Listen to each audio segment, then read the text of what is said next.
My name is Aaron Gard, and welcome to another edition of Innovators and Entrepreneurs. Today I'm thrilled to have a great panel with us. We've got my friend Graham Sharp, Professor Dustin Marland, and Sarah Davis with us today. Thank you for joining us. Graham Sharp is a Grammy Award-winning songwriter, banjo player, singer, and guitarist with Steep Canyon Rangers. He's a Tar Heel alum and North Carolina native. Welcome back to Chapel Hill, Graham. Yeah, great to be back. Thank you so much for being here. Favorite place on earth. Thank you. We've got Dustin Marland here. Dustin's an associate professor and the director of Carolina Law's Intellectual Property Clinic, where he works with students to provide legal services to entrepreneurs, startups, and creators with a focus on trademark and brand development. His scholarship explores trademark law, the right of publicity, and the intersection of law, technology, and culture. Prior to joining UNC, Dustin practiced at leading law firms and has extensive experience in intellectual property and business law. Thrilled to be here, Aaron. Thanks, Thank you. Thanks, Dustin. And we've got the miraculous Sarah Davis joining us as well. Sarah's a recent graduate from Carolina Law. She also attended UNC as an undergraduate and was involved with the Carolina Bluegrass Band as a fiddler. So appropriate to have her here with to ask Graham some questions today. While Sarah is primarily a classical violinist, she's always loved bluegrass music and worked with local bluegrass musicians early in her music career. Sarah is pursuing a career in intellectual property law and is currently a post-grad fellow with Carolina Law Intellectual Property Clinic and working independently as an LSAT tutor in law school admissions. Thank you so much for being here as well. So Graham, thank you again. We're thrilled to have you back in Chapel Hill. To start, we want to get a little bit of background on you, where you grew up, how you got into music, and how you became a professional. Sure, yeah. So I grew up in Greensboro, North Carolina, so just right down the road. I have a lot of history here in Chapel Hill. My grandmother worked right over here. She was the secretary for the classics department for years, decades and decades and decades. Which to hear her tell it meant she basically ran the department, which I don't doubt. And then on my dad's side, my grandfather on his side was chancellor here for a number of years. So this was in the 60s. So anyways, grew up here in Chapel Hill all the time in the summers, went to Rainbow soccer camp and all that good stuff. Grimsley High School in Greensboro, and there I had a Latin teacher named Doc Frost, and he was like maybe my first real sort of musical inspiration. He really turned me on to bluegrass when I was in high school. I was a Grateful Dead guy, so Jerry Garcia was a banjo player, and he got me into it as well. But really, Doc Frost sort of pushed me down that musical rabbit hole that became my career at bluegrass. The band started just as a group of friends here in Mid-South Campus who were all picking up instruments at the same time, where I mentioned that our bass player didn't own a bass, so he rented a bass from the music department. He took lessons. Is that South?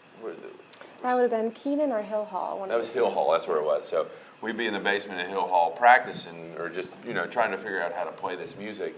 Mm-hmm. And the actual music majors or people who were studying music, a few of them would walk by who knew how bluegrass was supposed to go. And so that's how we met kind of one of our original mandolin players and our original fiddle player. We all met them there in the basement of Hill Hall while we were making this ungodly noise in the stairwell. But as far as going professionally goes, I mean, it was really, I wouldn't say happenstance, but it was just a fact that we got along great as individuals. We were all dedicated to the music to the tune of spending 6 hours a day, 8 hours, just working at it, which is that's what it takes. It is.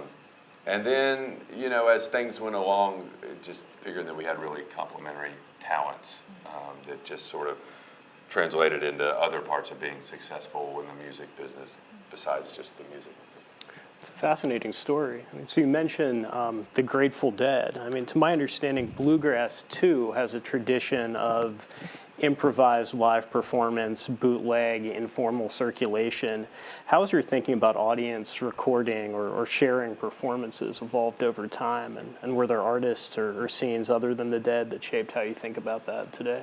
I mean, it was a big part, that was a big part of kind of my musical education, was listening to live recordings and bootleg recordings, they call them. And also just the way that, as it's a folk music, bluegrass is a folk music, so it's transmitted really informally. I remember the first time I went out to a bluegrass festival out here in Snow Camp. There's a big bluegrass festival, a really famous one. I don't know if it's still going, I don't think it is, but just being a long-haired college kid, and you think you're in this little bubble here in Chapel Hill, and you go out in the Chatham County, and it turns out like the best bluegrass players in the world are right there. You just don't know it when you're here, but they're right there. But I was just being amazed that you can just walk into a circle with your banjo, and if you have an idea how the songs go, and like, welcome, you're welcome. So that was a huge part of our education. But that early stuff with bootlegs has really, I think, influenced my thinking that, and maybe it's even gotten more, makes more sense now that the value of recordings is sort of shifted. Why not just freely share live recordings of music?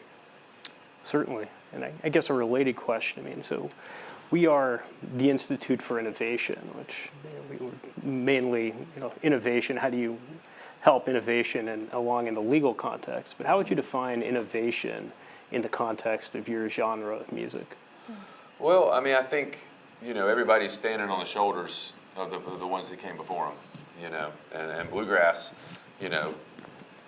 like jazz music or other really kind of what people think of as American art forms, musically. They're young. Bluegrass, the official start date of bluegrass was 1946. So it's a young musical tradition.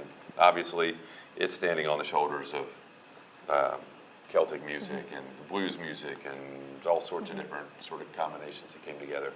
But from the very start, it's been innovation. That's what bluegrass was. It was, like I say, it was a sort of a synergy of all these other musics. So I think it's been important for us as a band to really put our own stamp on it, just to set us apart, and not like as to say better or worse, but just to say something that like is recognizable, that when you hear it, you can be like, oh, that makes sense. That's Steve Cantor-Eggers. Can you take it too far to where it won't be bluegrass anymore, or are there? Sure. But it's such a malleable term, I like it. And people get very uptight about it, as they do with lots of things. I was going to say malleable depends on who you ask, doesn't it? Yes, it does. Yeah, I remember, we worked with Steve Martin a lot, and he had like one of my favorite descriptions of like the way innovation works in music. And people would say like, if you're doing it this, you're destroying bluegrass. You're destroying the music that Bill Monroe made. And he's like, you're not destroying it. Like, it's like a book on a shelf. You can get it down, and here it is. Here's the music that the first guys made, and you can't destroy it. You can take it places where people don't recognize it or enjoy it, but that's in the end, that's what it's kind of professionally, it's a market economy, and if people don't like it, then it will become pretty apparent, and that kind of thing will, it'll die out or it won't. But so I don't think we've ever been governed by whether it's bluegrass or not as a band. So when you write a song, are you thinking more about the sound recording of the music or the live performance? What's most in your head when you're they're almost a little bit independent of each other. I think like an album recording of something is a song distilled down to like its purest elements. You really want to get at like what's the heart of this song when you're recording it, and what can we do to bring that out? Whereas maybe live, it's more like, how can we present this song in a way that's going to sort of, bring something to the show, really get a rise out of people, whether it's emotional or physical or whatever. We're going to get into songwriting today, and artificial intelligence and those things we were talking about a little bit earlier. But speaking kind of big picture, you're a great songwriter. You've done things on your own solo, and you've also been part of a band. Can you talk about a little bit about that songwriting process and when you're doing it on your own, when you're doing it with others, from where you start and how you start that process to where it ends when it's final and on the radio? Right. Yeah, I mean, I'm a slow writer, so I don't do as much co-writing as a lot of people do. Co-writing is a pretty big thing in the I guess the songwriting, but really the country sort of world. I think about it, and even some of the bigger like pop tracks, you'll see 20 songwriters on it. I don't even know what that means. But for me, I get in a co-writing situation and I'm just really slow, and I get to feel bad about it, like when I'm getting bogged down. So mostly my writing process, I'll start with something and just write a few things down, and then maybe a day or a week or a month later I'll come back to it if it makes sense, and keep juggling with it. But it's a slow sort of accumulation process for me. Every once in a while there's a song that I'll write, in one sitting or in one day, but that's definitely the exception. So it's just, for me, it's just about patience. I think it's easy to really judge yourself harshly when you're writing, and say, I've been sitting here for an hour and I've gotten nothing, but there's value in that. So I think a big part of me for being a writer is to just give myself sort of that grace to not be productive, because I think that's an important part of it, just spending the time. I mean, especially, when you've got so many distractions and so many ways to pull your focus, just focusing on something for an extended period of time, whether it's productive or not, I think still is valuable. So then, you'll get a song. Eventually, the song is just a song, and it's done. And then our band's interesting because we have different lead singers. So I'll take a song maybe to one person, maybe a couple different people, and sort of throw it around and just see who kind of latches onto it. And hopefully somebody does. And if somebody doesn't, I'll either just set the song aside and say it'll work. This will work in some other setting, or I've learned to just be persistent about these things too, because there's also a way the band functions where I can sort of download songs or ideas to different people in the band, and if I forget about them or move past them or make a different version of them, then they'll still have this sort of, they may come back a year later and be like, hey, remember this little thing? Like, and so that's a great part of being in a band, and having these other members, is that they can sort of act as this filter over time to see what settles out and what's memorable. That's really interesting. I've been thinking about, my girlfriend also songwrites, and she does it kind of in a vacuum by herself. And I think that can be such a lonely process. So hearing you talk about having the collaborative aspect where you can bring a song that's, to your mind, maybe even fully formed, and say, where in this band can we make use of this? I think that's a really cool way of thinking about it. I mean, I think I think of it almost in terms of like a open mic night, like the first time you play a song for somebody or for people. And so I try to really be intentional about paying attention the first time I play the song for somebody in the band, and seeing what where they glaze over, what they might grab onto, and like getting their impressions. And it's been really cool to sort of, I've had to learn this over time, but to space out those first impressions. So, you want the last first impression to be really close to when you're recording it, so you can like get people's, input over time and build it. And then like when you're a week from recording it, no offense to fiddle players, but it's always the fiddle player who's last. That's true. And so we bring it to bring it to him last, and we don't have any useful insights to songwriting. We're just here to play. There are always good insights, but for some reason that's where they fit in the process. So it's important. It's been really useful to not feel judged. Like that way. I think when you're putting things out there that personal, feeling judged is natural, but to just view them as a resource. Would you say that sometimes you kind of write for your band members as well?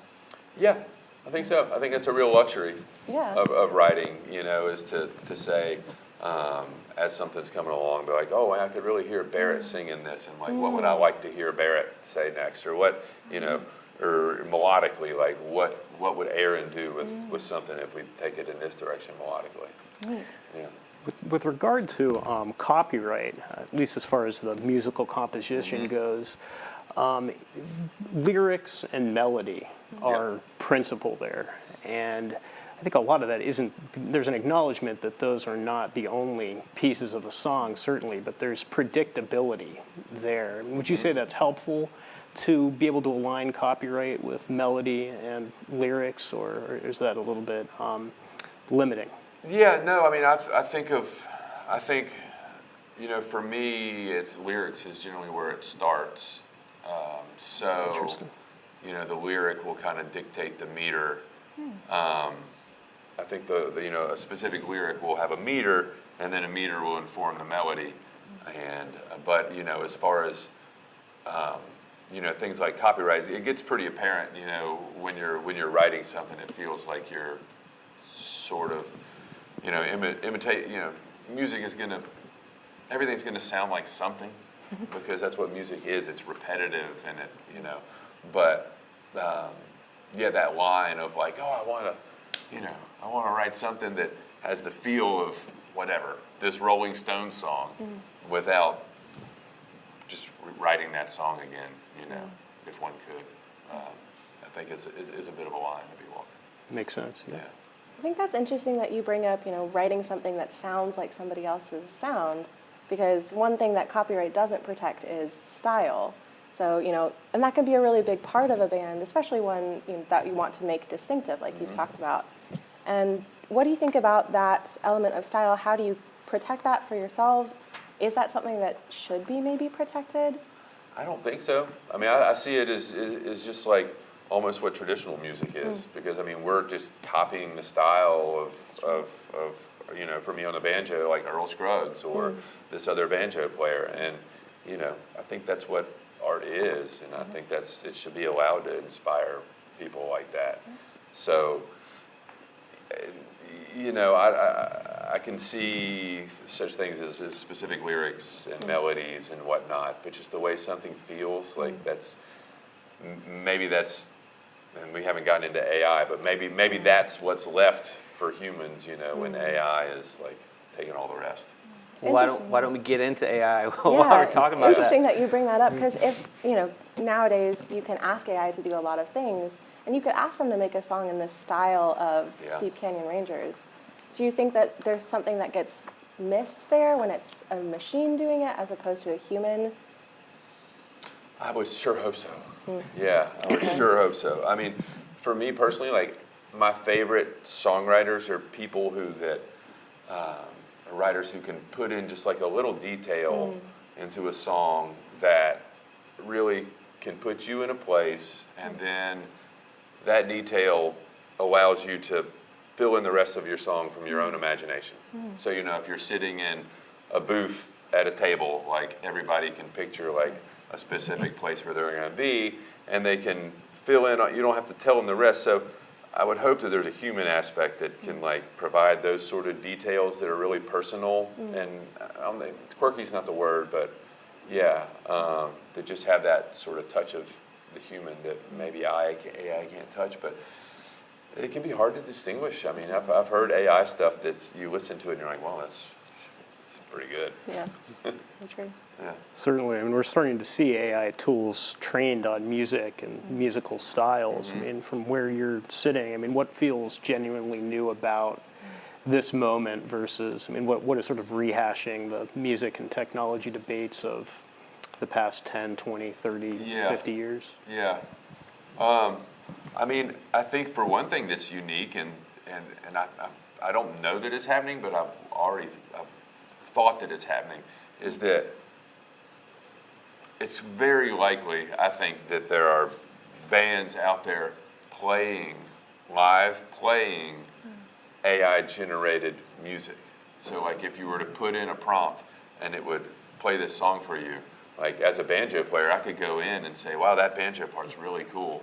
I want to learn that and play it just like that. So the fact that the AI could be generating music that people are actually will say, okay, well, we'll learn this live and go in the studio and record this. Like, that's a little bit of a backward, that's kind of backing into the whole thing a little bit in a way that seems unique, and I don't even understand how you begin to regulate or account for that. I don't know you can.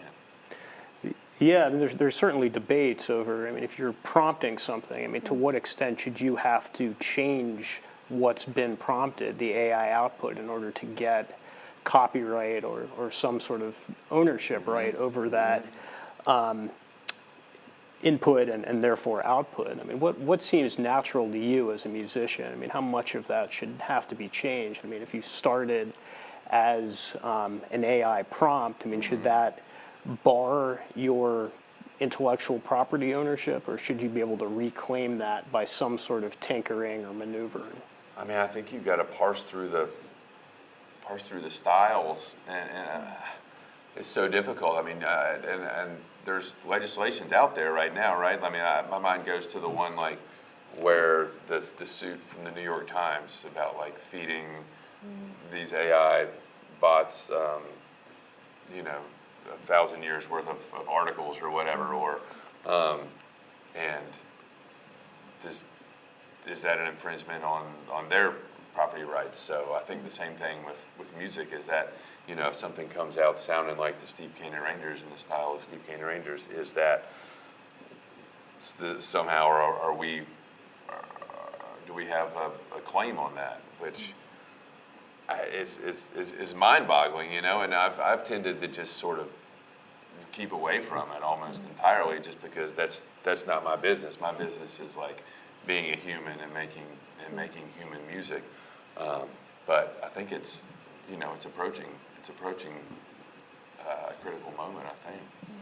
Yeah, you're certainly seeing these cases going through the pipeline, and some decisions coming out regarding, how was the works in question obtained? Were they obtained lawfully, or were they pirated works? But the law is very much in flux at this point. Right. Yeah, and it's seldom come down on the side of the musicians, going through like Spotify and all those sort of things. Right now that's still the transformation of the industry that's affecting us, is the transition to streaming. Was who knows what AI will do, but switching to streaming and those platforms has been hugely disruptive on what we do. Are there any bright spots, any points of optimism in terms of AI as it might affect your band, bluegrass, right, the music industry more generally? Well, I don't know. I see like in a lot of like the recording of music, like it's really been democratized. Like and part of it's the technology, but part of it, AI has a role in that. You don't need to go pay $500 a day at a studio to record. You certainly can, and it'll sound great, but there's also options where you can do it in your bedroom. So I think there's pluses to that. But yeah, I think the rest remains to be seen. Agreed. So we're getting into the business side a bit. When you look back at your early days with Steve Caney Rangers, what did you most misunderstand, perhaps, about the business side of the music industry? I guess I didn't really understand, and maybe it's just a product of being young, but how much was going to be dependent on consistency over time, and what a challenge that is with a group of people to, not only hit a level, but to maintain a level musically, professionally, personally, over a career. So, there's one thing to say we can aim for, making this great record and writing these great songs, and a lot of bands have, obviously gone that way, and you hit something white hot, and you're done 5 years later, and maybe that was a good career. But for us, we've sort of operated, for better or for worse, we've operated differently, which is like, we got to this level, and it's just been about keeping that level of professionalism and building, learning and growing, but first and foremost, making sure that we're, consistent artistically, consistent professionally with like the way we live up to, our agreements and our obligations. And that's something that I definitely, when you just want to have a band, in the romantic sense of a band, you're not thinking in terms of planning 10 years ahead, 5 years ahead, making any of those decisions. So we hear this often with artists. You want to do what you do. You love making music, being on stage, performing, the process of writing, but the business side you have to deal with whether you like it or not. So when you're talking record labels, managers, agents, how over time have you managed to deal with that side of it and still be happy with what you really love? Like, how do you combine the two? Yeah, I mean, we made a decision, I don't know how many years back, I mean, it was probably 10, 15 years ago, to just sort of keep everything not local but small. So like, rather than going, with a 15% business manager, say out of Nashville, who was gonna, cover everything from like, your touring to your figuring out who you're going to record with and where, and who you're going to write songs with, and what your merchandise looks like, and all that stuff. We made a decision to maybe compartmentalize that stuff a little bit more. So, now we have a manager who does a lot, but it's not this big wide scope. So if it comes to like working on recordings and planning for recordings, that's like me and our drummer / dobro guitar player who generally work on that. And if it's being the one who liaisons with our booking agent, we have a booking agent, but rather than having a manager liaison, we have our mandolin player does that part of it. And things like owning a bus. We own a bus, and it takes a lot of attention. So we, break that up within the band. So, and the same with our record label. I feel like we just found a very sustainable, smaller workable relationships over time that maybe give us like a little more flexibility, because that's a big part of, the whole thing, like personally and professionally, has been just every year or two just rebalancing things. Like you got small kids in the band. You need to think of it. Like as parents, we need to think of things this way, or like, there's just nothing really ever stays the same. So being able to be a little bit nimble in all those relationships has been really good. So we don't have a record label breathing down our neck like, when's this record coming? And we don't have a manager breathing down our neck like, oh, I've got this tour booked for you, and like you have these obligations. I think pretty early on that didn't feel sustainable for us. So one more question on the business side, and then I'll kick it to Dustin. So you mentioned a couple things: touring, merchandise, records. When you're thinking income, you guys have got to make a living. So for the average, the casual music fan, I love bluegrass, I love all kinds of music. How do you explain like where your income comes from? Looking at those things individually: touring, merchandise, records, sales, online sales. How do you guys generate your income, kind of generally? Touring is probably 85%. Because I mean, like we mentioned, like streaming has been so disruptive. I mean, we used to sell records and records and records and CDs. We used to sell CDs and CDs and CDs and CDs and CDs, and it was great. I mean, that was at least enough to run the business, which means like keep gas in the tank, pay the crew and all that stuff, and that's gone to pretty close to zero with streaming. Streaming's pretty close to zero for the artists. So we still do sell CDs. I mean, T-shirts, posters, those do well. Those, people will still buy that stuff at shows. But that's dependent on a concert. Those are like at venue sales. So that means we have to be on tour. And what that streaming thing has also done is it's meant not only we aren't selling CDs, but who's not selling CDs anymore? The Eagles. you know, so they're back on tour. So like everybody's on tour now because nobody's selling CDs. So the tour market has changed. It's gotten tighter because nobody can afford to stay at home anymore and just get CD sales. So it really tightened up things on both ends. But you know, we're lucky. We enjoy going out and playing. You know, some guys in the band would want to do 80 shows a year. Some would want to do 180. So you know, it's finding that balance. But yeah, it's really become about the tour, the live show. So it sounds like you're saying you can't really depend on copyright for your income. I mean, it's more Yeah. touring, going out there. I mean, if you could change one thing structurally about the music industry that might be helpful to working musicians, I mean, what would you say that would be? I mean, I think when people are paying for playing music at home, they should be paying for it. You know, I mean, I know it's hard to even imagine, you know, but I mean, I remember like everything I listened to, I either had to have the CD or I had to, you know, hear it on the radio. And so that is really, really hurting. And, you know, I still, as a writer, and I control my own publishing, which kind of went under that same umbrella as just sort of keeping things small and to where I can control them.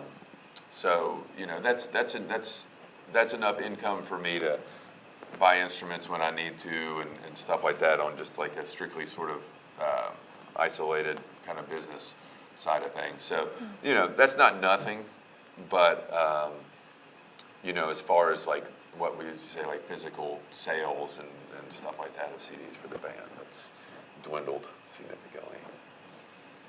So how do you and the band typically approach songwriting credits and splits, like especially when a song grows and changes Yeah. from rehearsal in the studio to what That's a good question.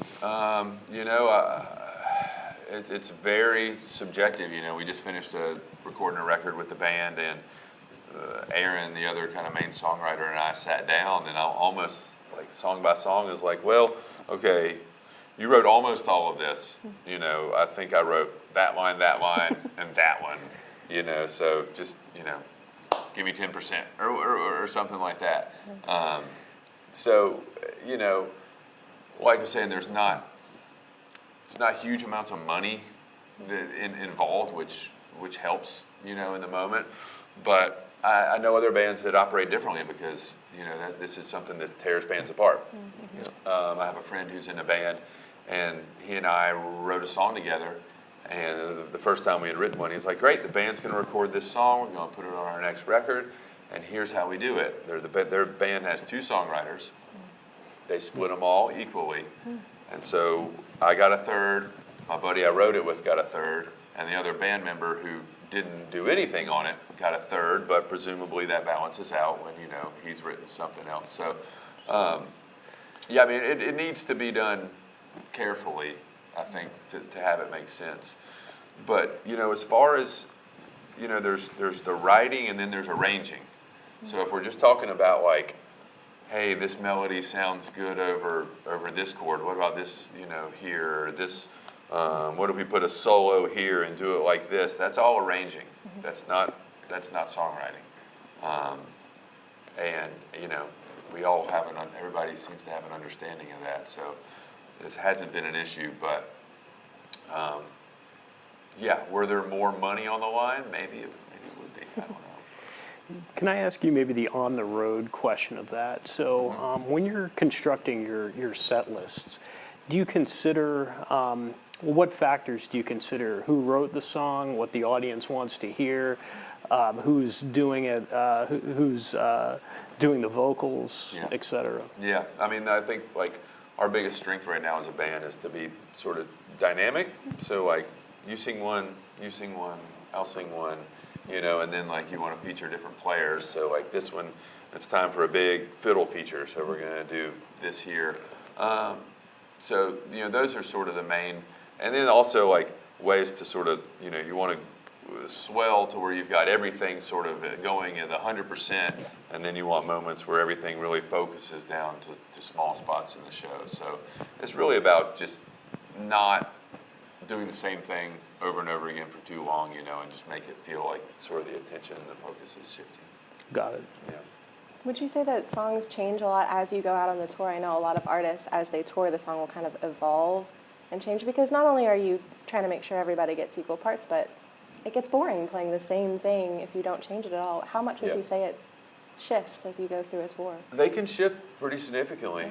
You know, just like we have one song in mind that we just released as a single a couple weeks ago, and you know, we have the recorded version of it. But as we started doing it live, I was like, wow, this chorus feels great out here. So let's do something live to highlight the chorus. So now we sing it like twice, almost like a cappella with like 4 or 5 voices on it at the end, just to highlight it. So yeah, I think that goes back to that question about how do you treat a song in the studio versus how do you treat a song live. If it's going well, you want it to, you know, stretch it out just a little bit. That's true. Yeah. Do you ever worry about people, making recordings of a live show that's maybe different from your recorded version? No, I don't really, you know, I think that's all good. I think that's all the benefit of the band if people are wanting to listen to live shows because, yeah, I just came from that background. And, you know, I like to think that, you know, maybe it's not the same every band, but, I mean, we're a better band live than we are in the studio, I think. So I think, you know, capturing that and having that out there is just a plus. for Makes us. sense. Yeah, and bluegrass in general is kind of like that, you know. So you're playing originals and you're playing covers as well. How do you decide what covers to play? You know, there's kind of a balance there because, you know, there's on one hand it's like people would love to hear, and we have a little bit of an advantage because it's not like we're a rock band who's going to play a cover of another rock band, you know. So if we're a bluegrass band who does a cover of a rock song, people are like, oh my gosh, I can't believe they just did that, bluegrass. And I'm like, it's not that hard, really. So, you know, there's a little bit of that sort of built into it.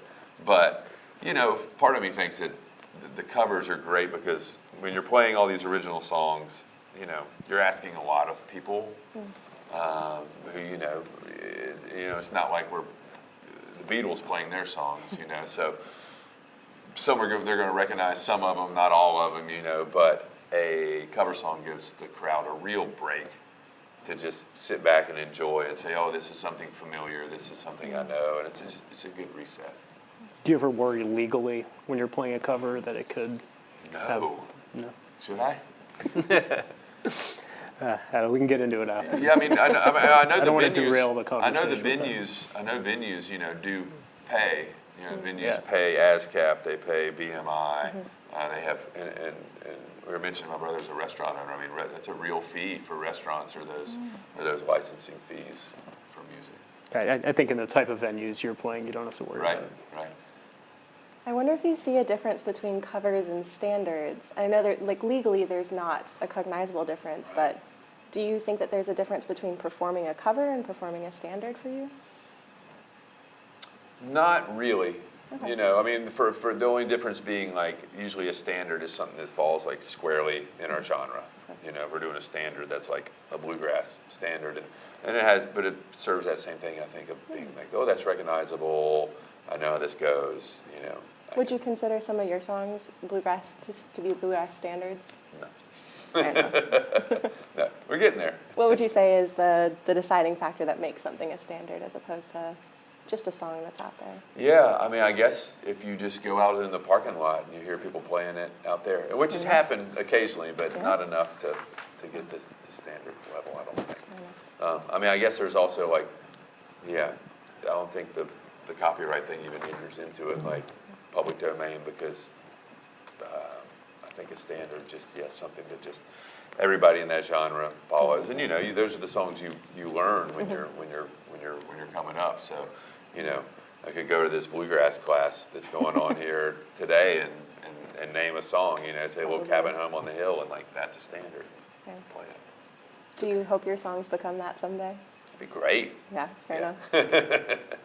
So we've covered a whole lot today, so let's make sure while we have him here, if there's anything you would like to cover, we want to ask him before we kind of let you off the hook here.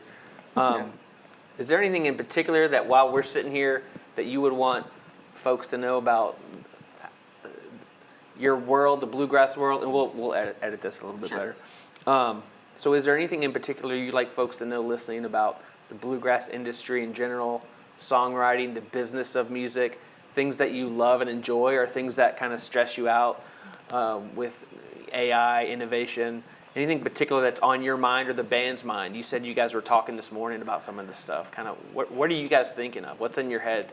I mean, really, just, you know, there's only so much you can control, you know? And I think for me, like, I get a real,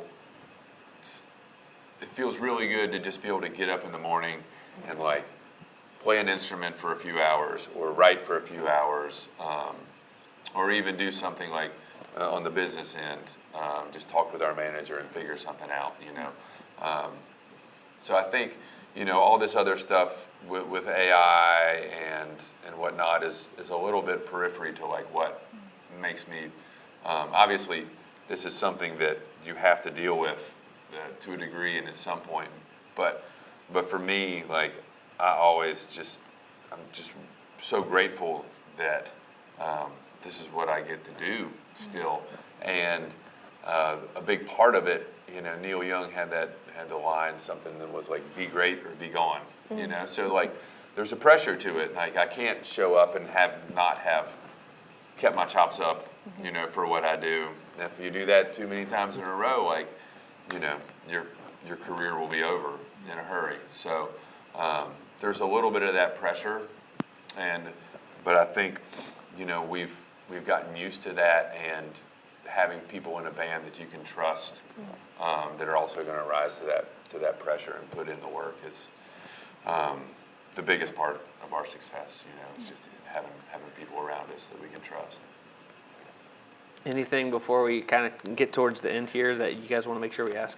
I feel like we should ask you one question about Steve Martin Yes. while we have you here. Yes. And so, I mean, he certainly exposed your band to an entirely different audience and context. I mean, what would you say that collaboration taught you about expanding creativity and without losing your core identity? Steve is amazing. Like, he is the most creative and hardworking creative person I've ever met. I mean, he is constantly working on it. You know, from the very first time we met him, you know, he would be sending us songs, sending us lyrics, like, you know, weekly. What do you think about this? What do you think about this melody on the banjo? Like, let's work on this. And to the point where, like, if we hadn't seen each other for a month and 3 months, 6 months, and he walks into a room, you know, it's a little bit, you know, you might get a high out of it before the banjo comes out. It's like, let's get to work. But he makes time every single day to be creative because, you know, that's sort of he doesn't bank on the celebrity of it at all. And he doesn't coast on it at all, which is, I think, the biggest revelation for me was like, look at this guy. I mean, he could just be pulling the same faces he was pulling in 1975, and people would love it and go crazy, but he's not willing to do that. He's going to take chances, and he'll send lyrics. You know, I remember things that he would send, and he'd be like, "That is never going to work. That is a terrible idea. This is," and sometimes they do, and sometimes they don't. But he was never afraid to try them. Never afraid to get out on stage and try them. And then he also had this real ability to judge almost in real time and be critical with himself and say, oh, that didn't work, gone. And not like keep those sort of sacred cows of his creativity. So, yeah, I mean, there's so much that we've learned, I think, from being around Steve. It's just hard to say. I mean, you know, we do these shows with he and Martin Short now, and they're comedy shows. And I mean, from the moment those two walk on stage at sound check at 3 o'clock until the show is over, they're tweaking it and working on little things and saying what didn't go well last night. So you see people like that, and you're like, wow, it's no accident that they're that successful. Fantastic to hear. Yeah. Any last questions from you or thoughts? I've really loved talking to you and hearing the way you talk Likewise. about songwriting and being a part of a band. I think it's so nice to have not only a career that you love, but a group of people to do it with that you love. And I think that's really come through in how you talk about it. Great. Yeah, that was my biggest takeaway. You know, we were like, we're a bunch of Tar Heels. Yeah. You know, they got together and it started here in that spot, and to be able to keep, you know, that kind of the forefront, especially as challenges change for people right. over time. You know, that's Do you guys ever come back here all together and kind of relive the glory days? we've gotten to come back and do a couple national anthems Nice. at Oh, the cool. at the Tar Heels basketball game. I bet that's special. Oh my gosh. We were walking off, we had sung at a game a few years ago, and as we were walking off, Isaiah Hicks and Kennedy Meeks were lined up, you know, standing there kind of at the free throw line. We walked past them, and Isaiah Hicks turns to Kennedy Meeks and says, "Their country is grits." I'm like, wow, thank you. Well, Graham, we can't thank you enough for sitting down with us. I think we covered a lot, and it was great. We always try to show folks how we can tie the law to really interesting, fascinating subjects, and bluegrass in the music industry is entertaining in and of itself. So Yeah. we appreciate that we can kind of show folks that the law is baked in there somewhere. Graham, thanks so much for being here today. We're thrilled to have you, in the state, back in Chapel Hill. Yes. Hope you enjoy the game tonight. Hope you can bring us a victory. We love all that you do. One thing we try and do is attach the law and innovation to interesting subjects, and bluegrass, songwriting, copyright, trademark is all baked into what you do. And I'm sure it's not the most fun thing for you to always deal with is the business side, because you're an artist and people love to come see you and listen to your music, but we appreciate you giving us some time to talk about that side of it today. Yeah, well, thanks for the opportunity to think about it a little bit more, you know, for myself, because it is hugely important. And as, you know, I kind of get older and, you know, am sending kids to Chapel Hill now, these are important things for me. So thanks. Appreciate you. Absolutely. Thanks so much.